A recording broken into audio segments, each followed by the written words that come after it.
Hoje nós chegamos no episódio número 2. O episódio número 2 é um exercício que nós vamos fazer, um exercício muito legal, dá para você fazer em qualquer texto da Bíblia que você estiver a estudar.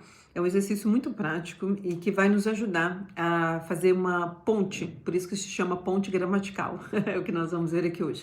Mas é um exercício muito legal, muito bacana para nós aprendermos a compreender, a interpretar a Bíblia. Então, esse segundo episódio nosso aqui, né, o tema dele é como encontrar os pontos centrais do texto, né, e o que nós vamos chamar então de ponte gramatical.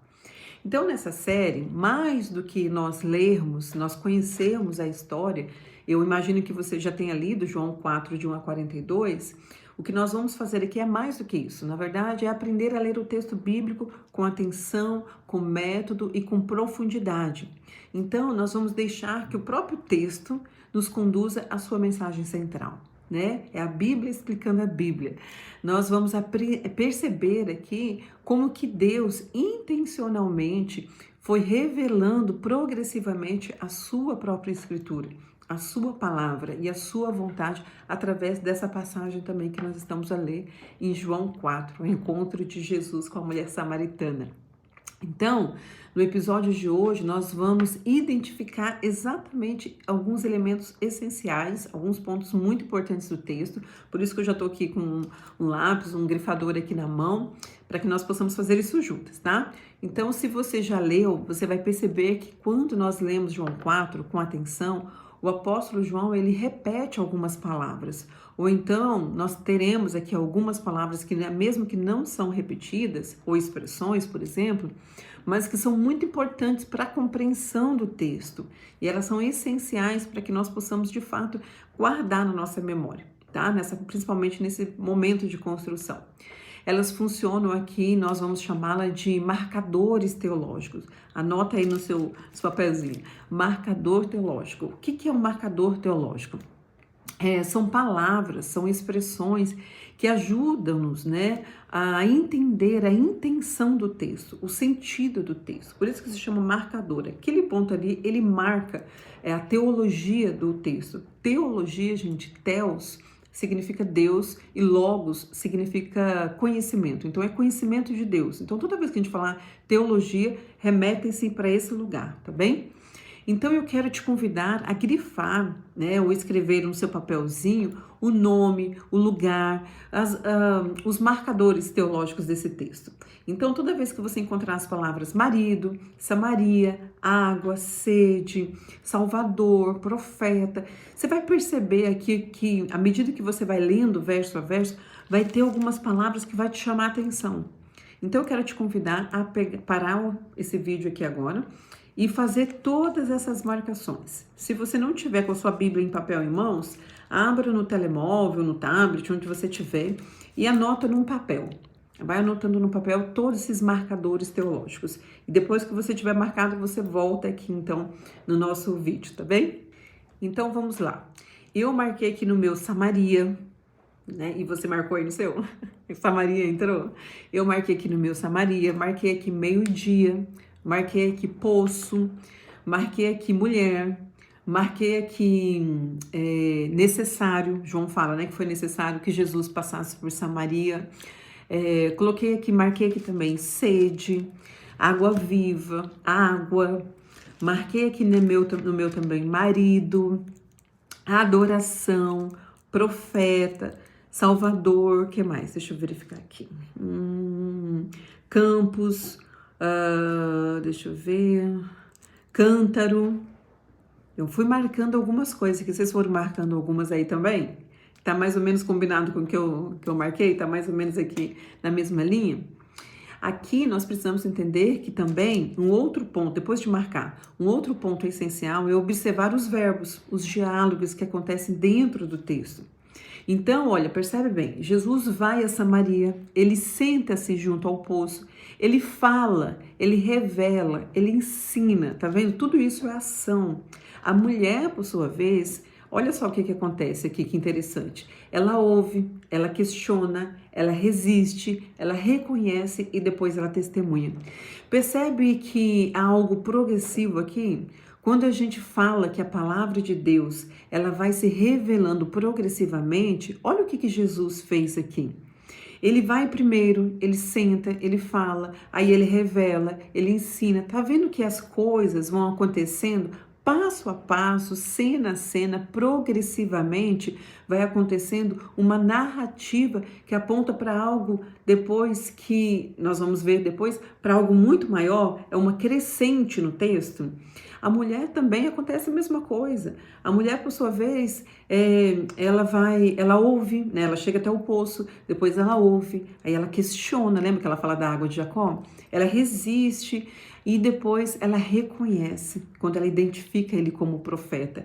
Depois que ela identifica, que ela ouve ele, ela testemunha. Aqui é um movimento acontecendo, uma progressão acontecendo, do poço físico para a sede espiritual, do diálogo pessoal para a revelação messiânica, do isolamento da mulher por um impacto na cidade. Nada disso, minha irmã, ela é acidental. Tá percebendo que sempre é uma crescente, sempre é uma progressão? Aqui a gramática, na verdade, ela serve à teologia. Então o texto ele é construído de forma que nos leve a entender a mensagem que Deus quer nos passar naquele momento. Então, a repetição das palavras, os contrastes e a progressão do diálogo mostra que o João quer que o leitor compreenda algo essencial aqui. E nós precisamos estar atentas a essa progressão, a esse crescimento, a essa crescente da palavra. Jesus, ele não oferece apenas água, ele oferece vida. Ele não corrige apenas comportamentos, ele revela-se como Salvador, porque a sede daquela mulher ela é redentiva. Então Jesus vem ao encontro dessa sede redentiva. E aqui, então, nesse episódio, nós vimos que a ponte gramatical que nós temos aqui ajuda-nos a perceber que a mensagem central do texto emerge do próprio texto. Então, o texto explica o texto. Nós só precisamos entender e descobrir e conectar os elementos que já foram colocados dentro dele. Então, quando nós lemos com atenção, com humildade para reconhecer que nós não sabemos tudo e que nós precisamos aprender, nós estamos fazendo o quê? Nós estamos desenvolvendo um coração ensinável, nós estamos reconhecendo que nós precisamos aprender e deixando que o Espírito Santo ilumine o nosso entendimento.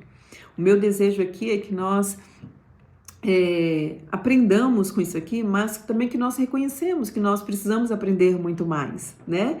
E Deus criou as ferramentas para isso, né? Para que a gente possa aprender.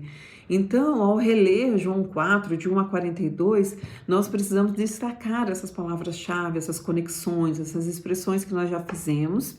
Nós precisamos observar onde aparece, em que contexto aparece, por que elas estão inseridas ali naquele lugar, se é um padrão recorrente na Bíblia ou se está acontecendo ali só aquela vez.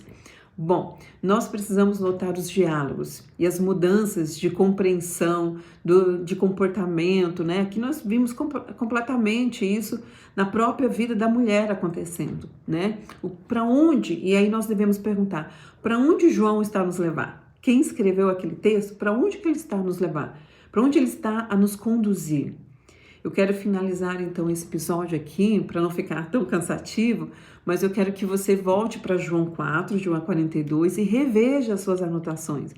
E vai percebendo todos esses elementos que nós precisamos perceber nesse momento, para que no próximo episódio, que nós vamos construir, né, uma continuidade disso aqui, para que faça sentido, né? Às vezes nós costumamos ler rapidamente um texto e nós perdemos os detalhes dele. Nós não percebemos os detalhes. E aí fica uma leitura muito pobre do texto, né? Fica geralmente uma leitura muito moralista, sempre querendo encontrar-nos naquele texto. O que Deus está falando para mim naquele texto? Nós precisamos aprender uma coisa quando nós vamos estudar a Bíblia. A Bíblia, o principal objetivo da Bíblia é revelar quem Deus é. E aí depois, por consequência, ele revela quem nós somos, né? Então, em todos os textos que nós lemos, nós temos que fazer essa pergunta: como Deus se revela nesse lugar? Quem é Deus nesse lugar? O que Deus está mostrando sobre ele, primeiramente, nesse lugar? Porque nós somos tão egoístas, muitas vezes, que nós procuramos o texto sempre procurando uma coisa para nós, já percebeu? O que Deus está falando de mim? O que Deus pode estar falando para mim? Eu preciso de uma palavra. O que eu posso tirar de lição para mim? É sempre eu. Quando, na verdade, a Bíblia diz primeiramente, em primeiro lugar, sobre Deus, sobre quem Deus é. E aí, quando eu conheço esse Deus, quando eu começo a identificar as suas características, quando eu começo a perceber quem é esse Deus, eu começo a perceber quem eu sou também. Quando eu começo a perceber que Deus é soberano, que Deus é protetor, que Deus é cuidadoso, que Ele é justo, que Ele é juiz, que Ele é bondoso, tudo isso já traz elementos para eu perceber quem eu sou, o que precisa ser corrigido na minha vida. Mas é algo secundário. Primeiro eu aprendo quem Deus é, para depois eu perceber o que essa leitura de Deus comunica para mim naquele momento. Entende? É algo natural. É algo natural, é algo que acontece naturalmente na nossa vida, mas que nós precisamos aprender. Nós não fomos muitas vezes educados a ler a Bíblia, ensinados a ler a Bíblia. E é por isso que nós precisamos ter essa atenção, né? Como se dizia um amigo meu, antes tarde do que mais tarde. Querida, fica com Deus, um beijo no coração, até o próximo.